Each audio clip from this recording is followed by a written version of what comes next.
I realize I say this almost every time, but I really mean it with this guest. I'm so pleased to welcome Adam Johnson back to the show. Adam, how are you today? Jason, I'm having a pretty good day today. I'm sure you are. And before we really get underway, I have to say, more than any other person I have ever met, you have an infectious ability to make people smile, an incredible aptitude for making lemonade out of a situation that might make other people just cry and become shattered. So truly bless you, my friend, and thank you for coming back to the show. For people who haven't seen you before, you are the Lectern Guy. They can follow you on X at Lectern Leader. And I know there's only probably one or two people alive who don't know who you are, but just give us the background briefly if you could, Adam. I guess the infamous side of me, January 6th, I walked into a building through some open doors and I moved a lectern that belonged to the Speaker of the House about 20, 30 feet. And for my troubles of not stealing it, I was charged with felony theft, violent entry, and misdemeanor trespassing. Ended up having to hire attorneys, went to federal prison over misdemeanor trespassing, and I guess the rest is history. Yeah, and I mean it's I'm not exaggerating with those other things that I've said about you. It's really great that you can smile about this now, but obviously at the time it was happening, I mean it had to really have an incredibly negative impact on your life. You are a family man. I love following you on X and seeing all the great adventures you get into with your wife and your beautiful family, your 5 sons. You're a great dad. We got to talk about that too. But just tell us, how did this affect your sons, your relationship? When it first happened, you had to feel pretty freaked out, right? Oh, for sure. I rushed home from DC the very next morning. And when I got home, my wife and kids had to be moved from our house because they were receiving death threats by the dozens online. Our phone numbers were doxxed, emails were doxxed, my wife's workplace was doxxed, my kids' schools were doxxed. So everyone knew everything about us and where to find my family. So Wow. some good friends of mine, some good friends of mine came over and, they brought their guns and their plate armor and they got my family out of the house, put them in a safe house until I could reach them. I met with my family. I told my wife it was probably 3 o'clock in the morning when I finally rolled in. I was like, look, they're talking about sending me to prison for 20 years over this. And I don't expect you to wait around for 20 years. That's a really long time. You're young. I wouldn't ask you to do that. And she looked at me and she said, "You're a stupid man." I said, "I do. I married you and I want to keep that vow and I will keep that vow." So in that moment, we knew that whatever was going to happen at the end of this, we had always had each other and we were always going to have each other. Man, you're going to make me cry with that. That's outstanding. But I mean, boy, what a thing for your family to go through. I mean, unbelievable. And I mean, and this is also a woman who's ordering like margaritas with shrimp cocktails in them. I saw you guys in Vegas having a great time. So that's just amazing.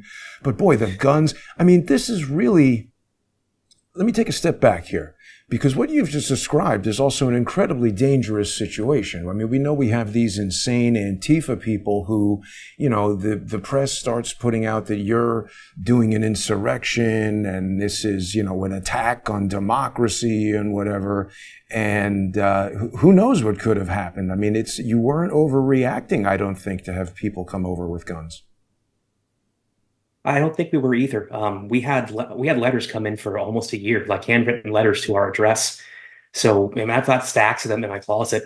But my friends, it wasn't just my friends. I also I do jujitsu, and anyone who does jujitsu knows everyone who trains. It's all walks of life. You'll be rolling with the plumber one moment and attorney the next. But it's also we run a charity program through our gym where we actually train Leos, police officers, in jujitsu up until they get their blue belts, because we think it's a good idea for officers to be able to subdue people in a proficient way and also understand, this is how you subdue people without actually hurting them, but you can keep them in control. See, So we that's had dozens of Leos also come over to my house because we're good friends with them. And wow. before they even got the call, they showed up off duty to make sure that my family was safe. Wow. I'm telling you, man, you need to write a book on like how people should be conducting their lives, because what you're saying is so important. I see a lot of NYPD officers who are out of shape, overweight, men and women. And I was speaking with a former NYPD officer who said he thinks it's a big problem that they've eliminated height requirements and fitness requirements. We have women who are 5'1". And in contrast to what you're saying, when a police officer is not able to physically control the average person that they're going to encounter, doesn't it make them much more likely to rely on deadly force or become scared and use a gun, and people could get really hurt? There was an actual story of that. I think it was about a year and a half, 2 years ago, where a female officer said, "Stop! I'm going to tase you." And instead of pulling her taser, she pulled her firearm. I believe she killed the man, if I remember correctly. And Yeah. again, it's not to say that women cannot be proficient at firearms training, but you know, generally speaking, they're not so much as men are. Well, and I mean, even So that aside, though, man or woman, an officer who's not trained in hand-to-hand, I agree with you. This was, an unfortunate case of incompetence or whatever it was. But the point is, when you train these officers with grappling and jujitsu, they're much more confident in their physical ability, and it increases the threshold where truly deadly force needs to come into play if somebody can grapple and handle somebody like that. But it's incredible work that you're doing there in your community. So talk to me a little bit about what you were experiencing when you were actually convicted, because you did go to federal prison for 75 days. That was pretty damn dangerous too. so I try not to soapbox too much about my prison time. A lot of guys had a lot worse. I will say that it wasn't pleasant. I don't recommend going. If you can avoid it, try to. Um, I was in Coleman FCI. It's actually a prison camp. So, they call it a camp, but it's not s'mores and hot cocoa. But it wasn't the could have been a lot worse. I met a lot of very interesting people, a lot of very interesting stories. I learned a lot about how the federal prosecution system, Justice Department works against a lot of these people with ghost drugs, ghost guns, RICO cases. They had they thought about doing something, therefore they're guilty of it. They talked about Wow. doing something, therefore they're guilty of it. So, I think it was definitely eye-opening when I consider, well, I didn't consider the prison system or the justice system at all before any of this. And going through it, I definitely think quite a bit about it now. Right. And we're going to get to that. You're doing all kinds of charitable stuff, and you've got a book also that's coming out. Tell us about the book, if you could. I think people are going to be very interested to purchase it and hear about it. Well, you can buy it on my website, and my website alone. Pre-orders are actually going live today. So this is the first time you can purchase the book. We have two editions. I got them here for you. And there is a hardcover edition and a softcover edition. Sorry, It's show us you're those not again, real quick. Yeah, here we go. You got a hardcover and a softcover That looks edition. great. What's the title? It's like the Beatles' White Album. The title is "Taking a Stand." Aha, right. I've seen that before. Also hilarious. Your sense of humor is fantastic. And so this is just about your whole experience. Is that right? Yes, this is I the idea is it's meant to be a trilogy. This is up until about a week before I went to DC until I got released from prison. And Wow. the book, the reason it's taken so long to get this released is because there was a stipulation in my plea deal that said I could not sell a book. I could not, do anything to help myself because of my notoriety. Wow. So with the pardon that I got from the president this year, I can now finish the book and put it for sale. So here we are. Ah, that's great. And so the website is unlicensed.furnituremovers.com. Is that right? That is correct. Yes. It's so great how you've been able to make light of this and integrate that iconic image. I mean, the funny thing is, it's not funny. The ironic thing is, we're hearing all these stories about people who are, 14-time violent offenders who get let loose, to like this guy who killed this woman on the train.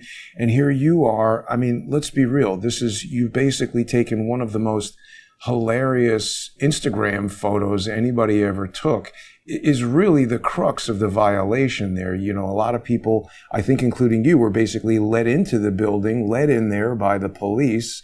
And I mean, look at you. You've said the key to an insurrection is the jazz hands, right? That's correct. Yes. Yeah. It's important for people to remember that. So I've tried to juxtapose this intentionally humorous image of you against a true psychopath. This guy, Patrick Scruggs. And I mean, this is the highest resolution image of this that I've been able to find on the internet. I want people to look at this for a second because, you know, I think everybody recognizes the need to practice self-defense, and I know that you're a gun enthusiast, a Second Amendment enthusiast. I fully support the Second Amendment, and I can understand that, you know, using a gun, it's like a tool, right? Somebody threatens you, and it's almost like a fly swatter. Get away from me, don't come closer, pal. This guy, Scruggs, he's like a horror movie slasher. He goes up to this guy's car. Look at the person's hand sticking out the window. Like, please stop. The bloody hand. It's covered in blood. Yeah. Yeah, it's crazy. And Scruggs has the guy's blood on his arm. He's walking up to the car and stabbing this guy. Tell us what was going on in this photo, please.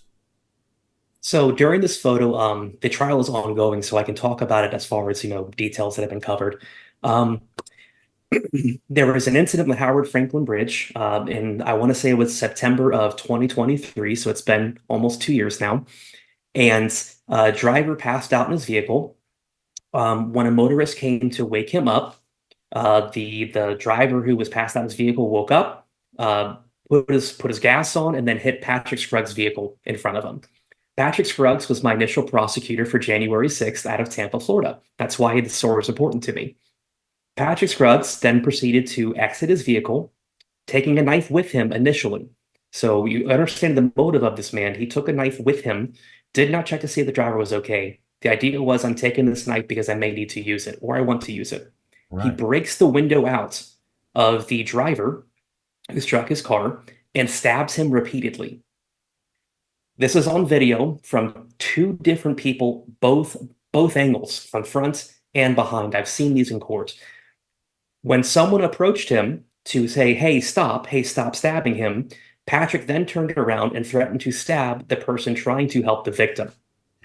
After this was done, Patrick then went back to the vehicle a second time and continued stabbing the victim. Now, what's crazy about this is Patrick Scruggs is claiming self-defense, stand your ground. The judge in his case, Judge Howell, already threw it out saying this is ridiculous. This is not you standing your ground. You're not in fear for your life. This was out of anger and passion. So he's appealing that case right now under the 2nd District of Florida, which takes up to almost 2 years to get a ruling on. So this man he's just will be walking around free for 2 4 years. years. Wow. Yeah, it's going to be close to 4 years by the time we get him back to have a jury trial. It's really unbelievable. And how quickly were you? So just to go back to your case for a second, to contrast it to this. So the day after the incident, you already knew you were in trouble, called your family, and then what happened? Did you turn yourself into police? Did they come to your house and get you, or what? January 6th was on Wednesday. I hired attorneys on Thursday. I was in jail by Friday. They allowed me to self-surrender. I did 4 days in isolation, Friday, Saturday, Sunday, and Monday, under the 23-hour watch, the Epstein watch, and went to court where Patrick Scruggs said I was a threat to my community and put me in an ankle monitor and gave me a nightly curfew. Wow. So wait a minute. They put you in solitary confinement. I don't mean to take you back to that, what had to be a dark moment, but what's going through your head when you're sitting there in solitary confinement? Well, it's very cold. You don't get things like blankets or, sometimes food. Maybe they just forget to feed you. And, if you want to, you're supposed to get an hour out every day. It's 23 in ISO, 1 hour of free time where you can shower, call your attorney, go for a walk around the yard. I didn't get that until Sunday evening because the guards who were in that jail decided not to let me have it. So it was almost 48 hours of ISO just straight in a row because they just didn't want to allow me to call my attorneys and get ahead of things. I mean, Adam, that's straight torture, isn't it? This is like really seriously huge punishment. Like, honestly, we hear about some of these people who are stabbing and shooting people. If that's all they got, that would be a pretty substantial punishment. I believe so. And I know the Eighth Amendment is supposed to protect us from having those types of punishments, but the 13th Amendment also says if your government arrests you, you lose all of your rights. They can do things however they want. They can pay you 23 cents an hour to work at Unicor at federal prisons. So you're not getting any type of money to save up or pay off your fines. Then they let you out of jail. You don't have money for a car, you don't have money for clothes for work, an apartment, and you recidivate. So the Right. whole system is set up to keep these people in jail. But that's not what we're seeing in liberal cities, is it? They're taking the No, exact opposite approach, where if you are a violent offender 14 times in a row, we're still going to let you go out and try one more time. it's really crazy. Now, I hope I'm not speaking out of turn, but I seem to remember that you had some nonprofit work that you were doing to try to help people who are suffering from this system. Is that correct? That is correct. I am running my own charity. It is called Help Take a Stand. And out of the profits that I'm making through my website, we are donating to families that are in need. So if there's a family who's, been wrongfully prosecuted, we believe that, and obviously we want to wait for every case until you get all the details, but some things are egregious. Take Daniel Penny, for existence, who was Right. actually defending the life of someone on the subway Yeah. and, took someone else's instead. And those are the people we're talking about helping. The ones where the Justice Department is clearly wrong and going after. Right. So basically, when people go to unlicensed.furnituremovers.com and purchase your new book that's people can buy now, just up for pre-order today, or any of the other Lectern Guy hats or memorabilia, that money in part is going to help people who have been caught up in this very corrupt, I don't even like to use the word justice system, because even in what you're describing, it's this is one of the biggest issues, I think, Adam, because if we don't have justice, we really are living under tyranny, aren't we? Yes, absolutely. And I've been a guy who's always preached. It's not that I want to see retribution. I don't think that's the right idea, because justice is meant to be impartial. It's meant to be unbiased. And if we're talking about sentencing people for the same crimes that that J6ers did on J6, and having those same types of punishment for people who maybe participate in the next riot, I don't think that's justice either. I can't sit here and tell you what happened to me was fair and then expect it to happen to someone else. Now, Right. I may have some rhetoric that suggests, I was told that trespassing sends you to federal prison. I may joke about these things, but I don't think it should. I think it should be what the status quo has always been. If you protest in the Capitol, it's typically a fine and maybe some community service. Right. Yeah, I mean, look, you didn't hurt anybody. There were people on January 6th who got into fights, who, even fought with police officers. And obviously that's bad, causing injuries, destroying property. You didn't do any of that. You were just, but the thing is, look, your personality is magnetic. That photo is iconic. And I think it just, all these factors came together where people saw that photo, and in certain regards, at a very early point in time, you came to symbolize the whole event. Isn't that kind of correct? That's what's been told to me. So I guess So so. they really Yeah. had it in for you, right? They wanted to make an example out of you. This is exactly what my attorneys told me from day one. They said, listen, it's not that what you did is so egregious. It's not that what you did is so terrible. It's that you embarrassed them. That photo will mock Right. them for all time in history books, and there is nothing they can do to take that away from you. That It's photo true. exists, so you have to be punished for it. But I mean, it's good that we can laugh about it now. And also, look, there's these things. I know I don't need to tell you this. You absolutely have the most positive disposition of any person I've ever met. And I really have to keep saying that because I really appreciate you for that. But there are certain people who have had things happen to them, like, I don't want to go to specific people, but people who've had terrible things happen to them that then later, when they overcome that adversity, it makes them stronger, and it almost I observe it appears to be doing this to you, gives you kind of like a new direction in your life that maybe in the end, this is like a net positive? I would say it gives me an additional direction.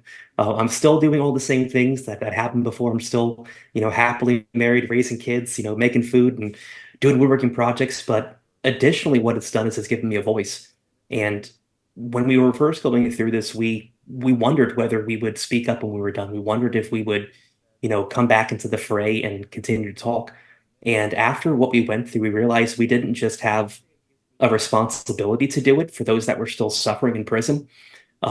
We had it was the right thing to do. And if you know that there is a right thing to do and you refuse to do it, man, I don't know if you're religious or not. I believe in God, and if God puts something on your heart, you should do it because one way or another, you're going to do it. Yeah, I So agree with you. we we're taking this, and it's all fun and jokes. We're having a lot of fun. We're selling lecterns, we're mocking the government, but we're also trying to make sure that we focus on some real good positive change. I'm currently working in the state of Florida to try to get some legislation passed and using, my infamy, my Twitter following, my social media presence to try to get some news around it. Yeah. The bill we're trying to get passed in the state of Florida is public schools, whether you believe in them or don't believe them, homeschool, whatever, that's a different conversation. But public schools exist, kids go there. In public school in the state of Florida, you have to opt your children out of sex ed instead of opting them in. Hmm. And I want to change that. It should be the exact opposite. I don't think that strangers should be excited to talk to children about sex, and I think it's where they are. So we're trying to get legislation passed to where we give parents more power over their children and what they learn in public school. Yeah, I agree with that. That's the thing. You're a role model dad.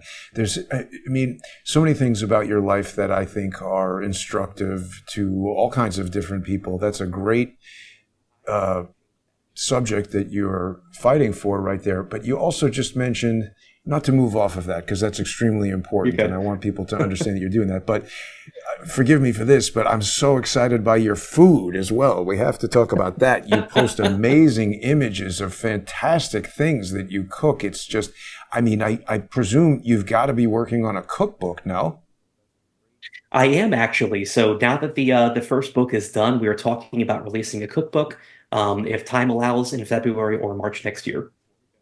Is this a Triceratops taco? This looks great right here. My grandmother got me that for Christmas. We do gag gifts, and she knew I would use that. So Oh my God, it's like a Seinfeld episode. I could picture your grandmother giving you gag gifts. And then the other great thing is you're a role model dad too. Your son, you've told us in this image, has just turned 18. You're out there training him how to, gun safety and have a good time with dad. It's just so great. There's so many alternative versions of the story for somebody who could have been in your position. I'm really pleased that things work out well for you. What was happening in this photo here, Adam? well, he had the day off, and I had planned to go skeet shooting down in Sarasota. And I asked him, "Hey, do you want to go shoot some clays?" And he said, "Yeah, sounds great." So we canceled his plans to go to record stores and hang out to go shoot some clays with me. It's fantastic. And then also, I saw you had something. Your sons know how to fix cars. You got all kinds of great things going on over there on the homestead. Well, again, if I'm doing something, they're doing something, right? Every opportunity to learn something. I mean, I think you should bring your kids along because I grew up. I didn't really have a dad teaching me stuff. I actually couldn't use a drill until I was almost 20, and it came out of Wow. necessity. So Wow. everything I do carpentry wise, it's all self-taught, and just because I had free time and my kids need to learn it, so I learned it. That's fantastic.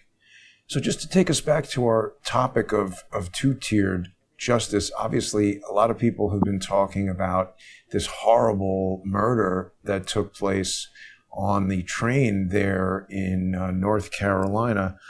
What do you think about that? The harsh treatment that you got when all these violent criminals are, and you mentioned Danny Penny. Talk to us about that a little bit. I mean, it is difficult. I do support the death penalty, so I'll set that as a baseline.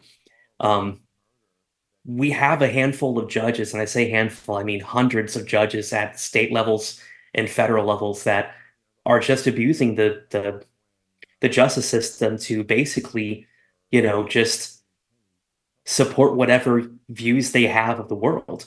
And that's not how justice is supposed to be done. There are proceedings, there are precedent that are set that we're supposed to follow that have had obviously pretty decent turnouts. America used to be a very safe place.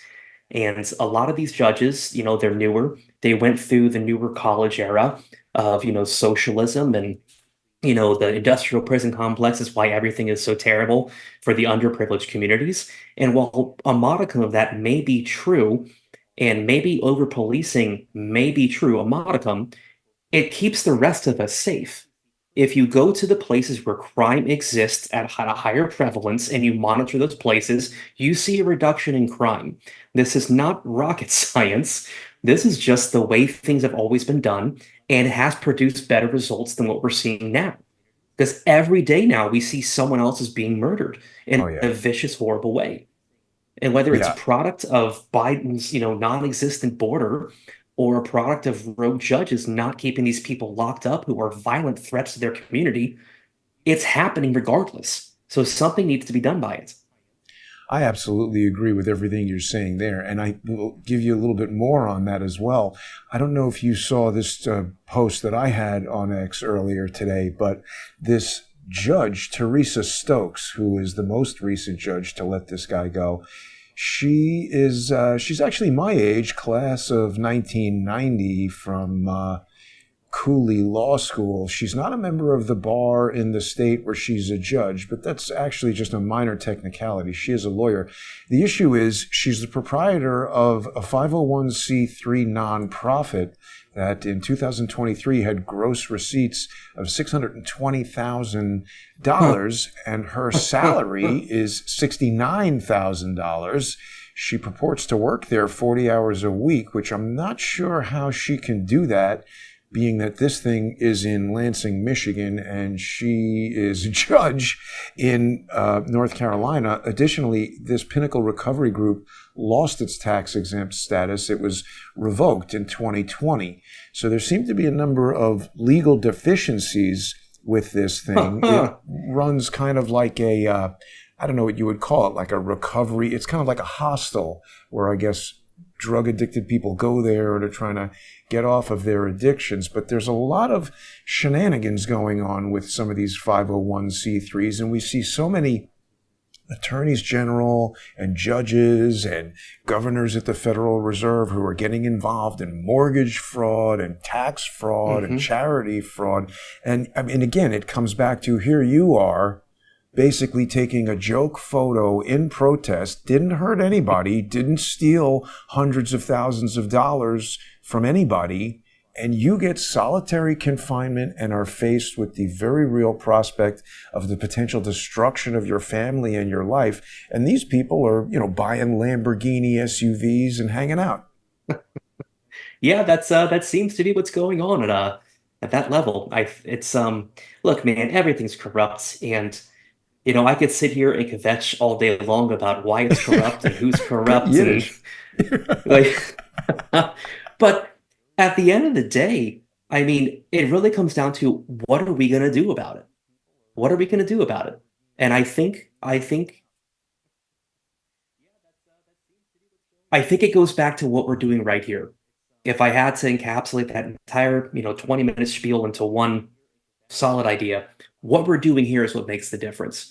Shining light on these things. We have an open source network on Twitter that allows us to marketplace these ideas, to share information, to get the unknown known. And it happens in real time. And if we continue to do this, I do believe that there will be justice that follows on the heels of these corrupt politicians, corrupt judges, corrupt justice people. And we just got to keep speaking up, and we got to keep sharing, and we got to stay in the good fight. I don't think the answer is ever violence. I think it is, what is it? Sunlight's the best disinfectant. So the more we share these things, the more we cover these things. We have how many investigative journalists that are on Twitter now breaking stories every hour? We used to have an hour at night on the news channel, and it was curated for everyone, but it ended with a nice, cat being saved out of a tree story. Now we have real information in real time that can't be curated. This is how we win.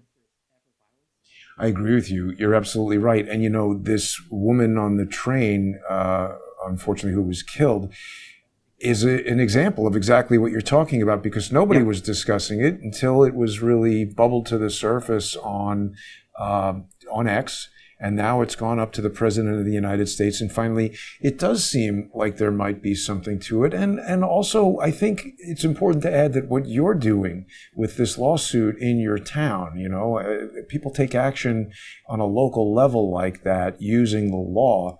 It's really super powerful. The other thing I wanted to ask you about, because I'm serious when I say you are a role model in your the way you interact with your kids and your family and the outlook, everything that you're saying to everybody right here. There was this issue just the other day where, what was it? It was maybe, I think it was like a Marlins game or something, where the dad Oh, was fighting with yes. the Karen over the ball. And there were sort of two camps on this. There were some people who felt that by the father giving the ball back right away, he was being weak. And then other people felt that he was making the right decision by showing his son, hey, we're not going to stoop down to this lady's level and fight with a Karen over a ball. What did you think about this? I think Karens exist and people like that exist because they aren't put in their place. Um, I am not confrontational. Let me caveat that. Um, I am polite to people exactly one time, and that one time can extend across our entire relationship. For the entirety of you knowing me and hanging out and being friends, I am polite one time. If I am met with someone that is impolite, I will still be polite one time, but not a second, not a second time. I've been approached by someone, approached one time, several times. One time in particular, I was sleeping with my family at Beef O'Brady's, and there was a drunk woman who approached me, and I'm sitting with my kids, and she wants to get into a tete-a-tete with me about January 6th and how I'm a terrible person. Oh, I said, ma'am, I'd love to have a conversation with you. This is not the right platform for that. I'm with my family, so if you wouldn't mind, just let me just have my deal with my kids. We can exchange numbers. I'd love to chat with you about it. Because again, I'm polite. One time, she decided to continue on. I told her I'm going to video record you and I'm going to put it on the internet, and people will see exactly who you are. Is that what you want? She said yes. Well, she had to move out of her community wow. because it went so viral that people in her neighborhood. But again, these people exist and they act like this because they are not checked. A polite society requires that we are polite, but we also don't tolerate impoliteness. No, I agree completely with that. I think the question for that guy, and it's difficult for me to answer because I'm not a father. And I mean, he doesn't look like a guy. I mean, he's confronted by a woman there in a situation where he's obviously got to be thinking there's cell phones around, it's in public, there's the Megatron camera or whatever. And is he going to argue with this woman? What if she strikes him? There's one version of that encounter where that guy could have left the ballpark in handcuffs, and maybe he doesn't have a wife who is as dedicated to him. I think it's frankly rare to have a wife as dedicated as yours is. And I mean, some people were criticizing the guy, saying that he's weak and he's teaching his son to be, a girly man by just giving the ball back. And then there's other people who feel like maybe he's taking the higher ground and saying, you know what, this is a baseball. I'm not going to get into an argument with you over this. Just take it and you leave. And in the end, the son got to meet the players. He got a signed bat. Mhm. Marcus Lemonis is sending them to the World Series and bought the family an RV. So maybe the father, I don't know. I can tell you honestly what I would have done because I do this in my own life. I would have had the woman ask my son. The kid Oh, looked what, about 10 years old. yeah, 10, I would 12, have said, something like listen, if that.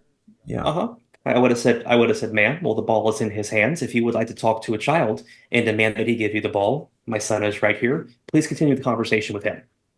Because I it would be like a that. moment for my child to understand you can either speak up for yourself and say, no, this is mine, or you can give it back, but it's your call because it is your ball. But you have to allow, you cannot, with my kids, I will fight battles for you, but I need to know you fought first.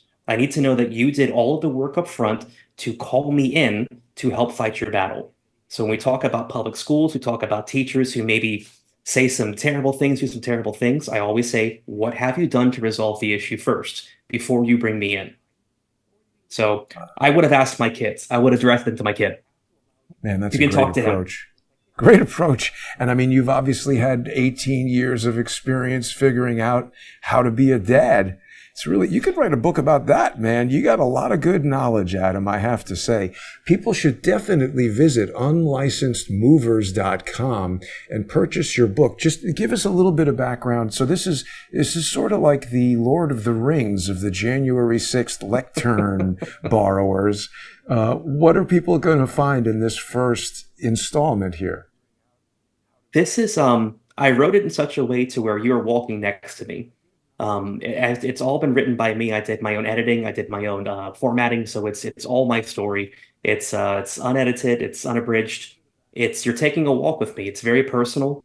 I do a lot of podcasts where I do talk about January 6th, but I don't really talk about the things that we went through as a family behind closed doors. And this book is it was actually very difficult to write, but very cathartic. So when you read the book, I want you to keep in mind that I wrote these chapters as I was going through them. So while it did take me a few years to write, it's because it was written in real time. Wow. So you mean while you were in jail, you were writing stuff? No, I wrote that when I came out. So real time, yeah, Got it. within a Got it. couple of months of it happening. Right. Wow. But this is my story. Amazing. Yeah, people should definitely get the book. So just taking us back to the beginning again, Patrick Scruggs, I think we glossed over this part because you did tell us that the judge rejected the self-defense stand your ground thing, but I saw a little excerpt that Scruggs was doing something. I mean, it seems to me like he's using his expertise as a lawyer really to shield him. It's not like this guy came and said, you know what, it was a moment of rage. I did the wrong. He stabbed the guy. What happened to the stabbing victim, first of all? So it is a tangled scheme. So this guy was on probation for substance abuse. I won't bury the lead. So he said that he was having a medical emergency. He gets rushed to the hospital afterwards. They do not give him a drug test or analysis because he is a victim. He was just stabbed, and that's not standard operating procedure at a hospital. The um, the defense is claiming that he was intoxicated, and that's why he was in fear for his life, is because obviously the driver was intoxicated. So I was afraid that he was going to drive again and maybe hurt someone. So I had to stop him. That's the self-defense they're using. Now, Uh-huh. fast forward about 6 months later, sorry, not 6 months, about 3 months later, he violates his probation because he misses a check-in with his probation officer. In the state of Florida, if you violate your probation, it's an automatic 1 year sentence. So he's actually been in jail for the past year. And the defense has been trying to interview him in jail. And I firmly believe they are trying to, how do I say this without legal consequence? Influence possibly what's going on with his case to help him maybe Ooh. re-remember things that day. Wow. Because this guy's Scruggs, he's a prosecutor. So whoever Mhm. his lawyers are, I don't want to put words in your mouth. I understand this guy probably has it in for you. I don't know anything about him. This is all my pure opinion, surmising from things that I I'm don't care seeing if in he the does or public not. domain. I'll still be there at every single trial, every single hearing. I'll still be. I don't care. This man needs to see justice. I do not Absolutely. care if he doesn't like me or not. No, of course. But what I'm saying is it seems like he might know how the inner workings of these types of prosecutions work and how certain people, like you're describing a victim who's in a legally precarious situation, he would know the levers to pull, the buttons to push, the how to make this guy say and do things to maybe make his time in jail or his prosecution go a little easier to benefit Scruggs. Mhm. Well, it's not abusing the system. It's just knowing the inner workings of it and Right. having the emails, the Rolodex to make those things Right. happen. Right. I liken this to Jesse Smollett in his case, where he served a total 8 days for his sentence. He was supposed to do, I want to say it was what was it, 13 months or something? I want to say it was a little more between 8 months and a year and a half, I think was the sentence. But he served a total 8 days, got released because he was under so much duress. And so they said we're going to appeal the case, and while it's an appeal, let's have him just house arrest, maybe we'll loosen those conditions a week later. And then he ended up winning his appeal case. So he served a Smollett total did, of yeah. 8 days, 8 days for I think it was three felonies, three. Wow. Wow. And what about the money that it winds up wasting for all these municipalities to prosecute these people? But back on Scruggs for a second. So obviously he's not a prosecutor anymore. What has happened to him in terms of, I mean, it's crazy to think that a person like this would ever become a prosecutor. I mean, like I said, having a gun holstered or something when you approach a stranger's car, that's one thing, but just running up and stabbing the guy is like crazy. Oh, absolutely. I mean, he left the vehicle with his knife. And if that does not give you clear intention in his Yeah. hand, this was not concealed. The knife was unfolded because it's a collapsible knife. He Wow. left with a knife unfolded in his hand. If that is not intent to do harm, I don't know what is. And the judge saw That's, right through it as well. But mm. again, I mean, I saw the crime scene photos. Holy hell. There was so much blood all over that car. Like I think this guy must have lost a few pints of blood in this It's attack. amazing he lived. I mean, is he being Yes. charged with attempted murder, or what exactly is the charge against Scruggs? State of Florida does not have attempted murder. They have Wow. he's being it's three felonies. So, I mean, the felonies we have mandatory minimum. So if he gets charged with any one of like the least mandatory is 5 years, and the most is 15 years. So depending on if the prosecution team wants to strike a plea deal, I don't think they do because they've not come to the table with it. And I've been extremely vocal about this online. I think we're pushing somewhere close to 35 million views across the posts about it. Wow. So yeah, I don't think a plea deal's coming. But Mm. if he ends up only getting charged of the lesser of the three felonies, it's a mandatory 5 year sentence. Wow. I don't think they like former federal prosecutors in federal prison that much. I don't know, but I've heard. Well, it's a state charge, so he'll be in state Oh, jail, which oh, is that'll be much better. not a good. Oh, yeah, no, no, no, no, no. Federal prison is a cakewalk compared to state jails. And so, what would you do? Let's say Donald Trump said, "Hey, Adam, we want to make you, Bing, strike a magic wand, and suddenly you're the head of the Bureau of Prisons or something." What would you do? What do you think is a practical fix that would improve something? Um, in my experience, corporal punishment needs to be stopped. It's already been ruled illegal by the Supreme Court. Corporal punishment should not be happening in jails. There are a handful of people who get out of control. Those people should be sent to isolation for a couple of days, correct behavior, whatever. They are in jail. But corporal punishment is used to do things like turn off your phone or your email so you can't contact your family for weeks at a time. It's used to shut down uh, visitation from your family as well. It's used to take away commissary so you can't feed yourself because they're not feeding you in prison.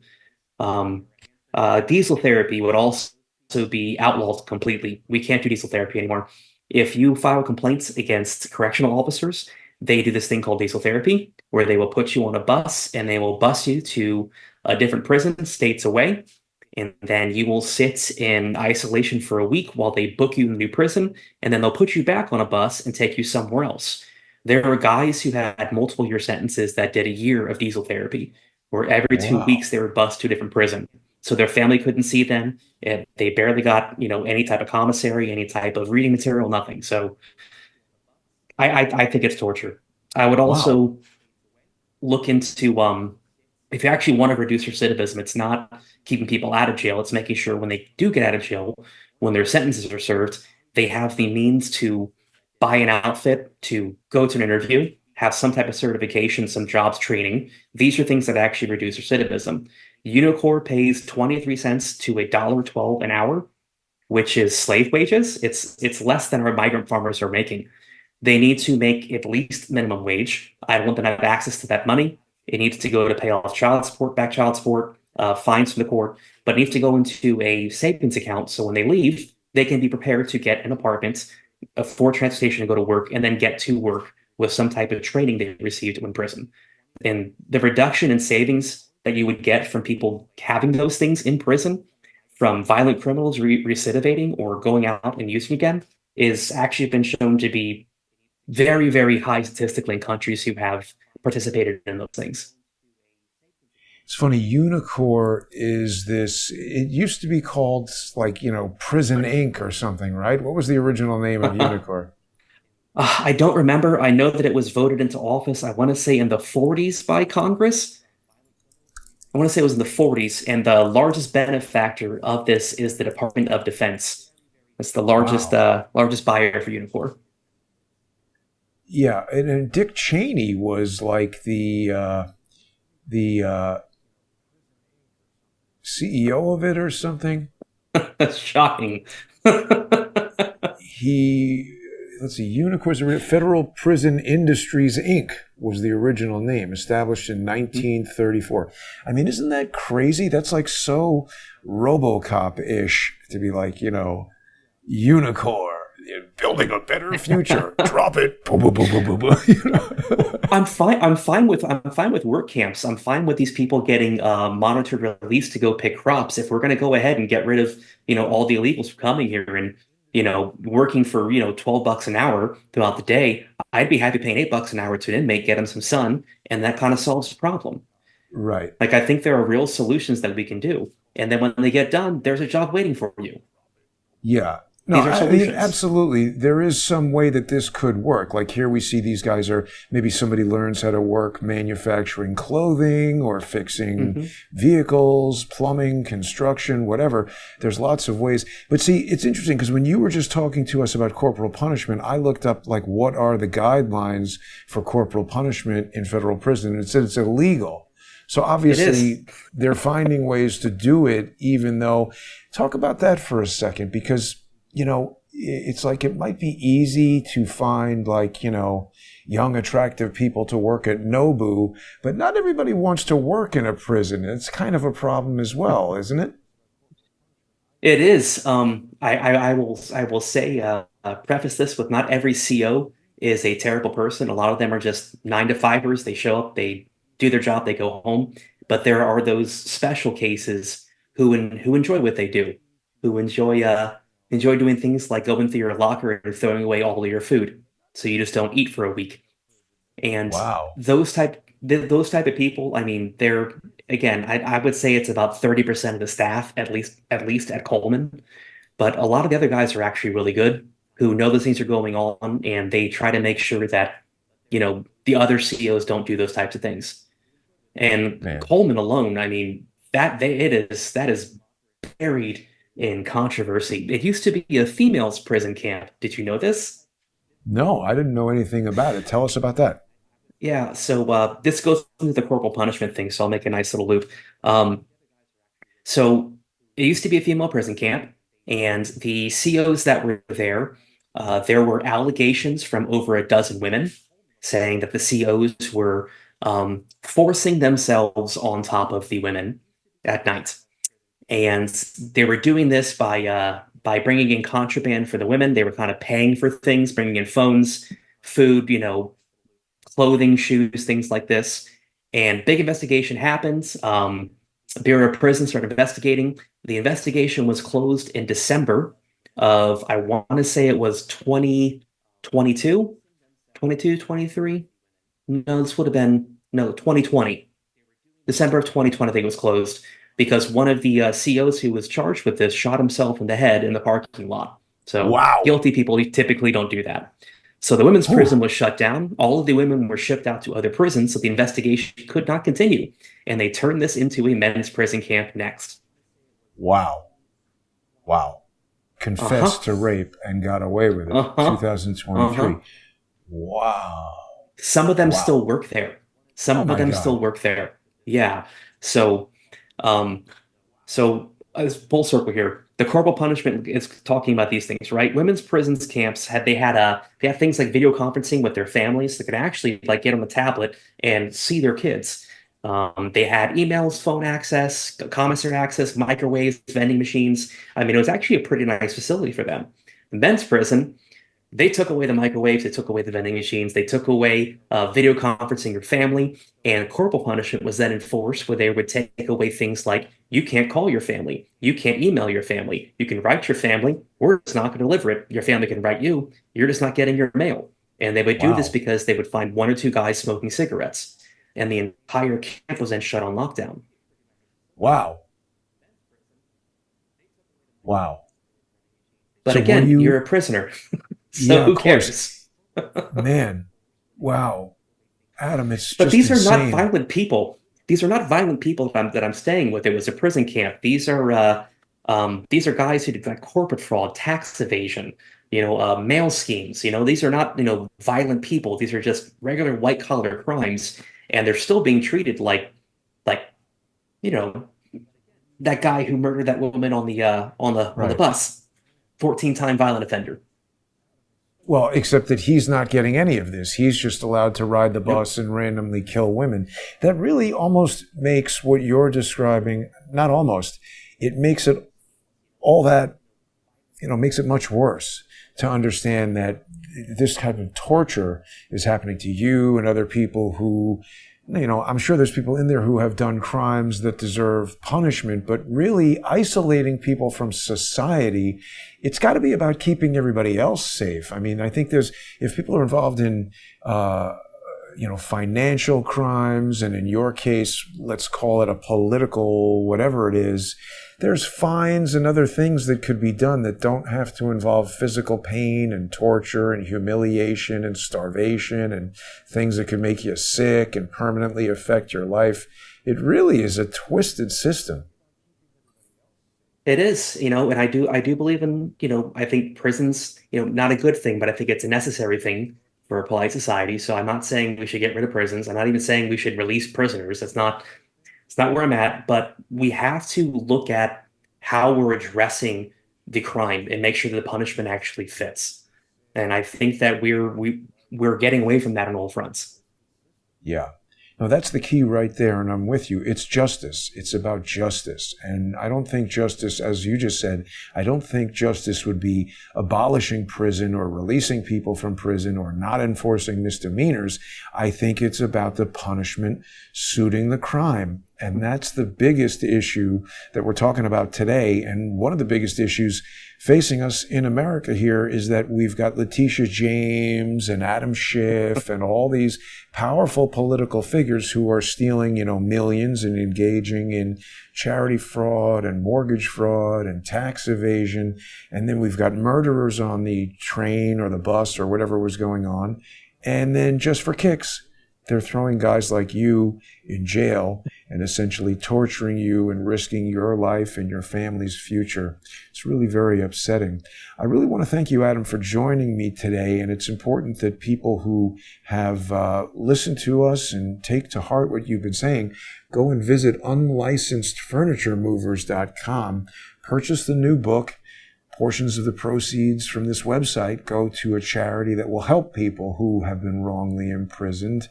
Anything else you want to tell us, Adam, before we wrap up today?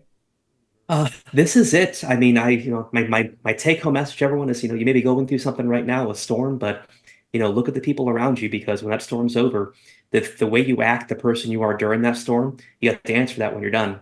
So enter that storm with grace, mercy, confidence that the people that have surrounded themselves with you during this time will love you when you're out. So love them while you're in. Great advice from a fantastic guy, Adam Johnson, at Lectern Leader on X. Thank you so much for joining me again, Adam. It's always a pleasure to speak to you. I hope I see you again soon. And I got to try some of that barbecue sometime, man. You look like such a good chef. People can We'll have follow to set me it on up. X. Yeah, we got to set that up. That would be fantastic. People can follow me on X at JG_CSTT. Subscribe on X or sponsor Crowdsource the Truth on crowdsourcethetruth.substack.com or subscribestar.com or patreon.com/crowdsourcethetruth. Thank you, Adam, and thanks everybody.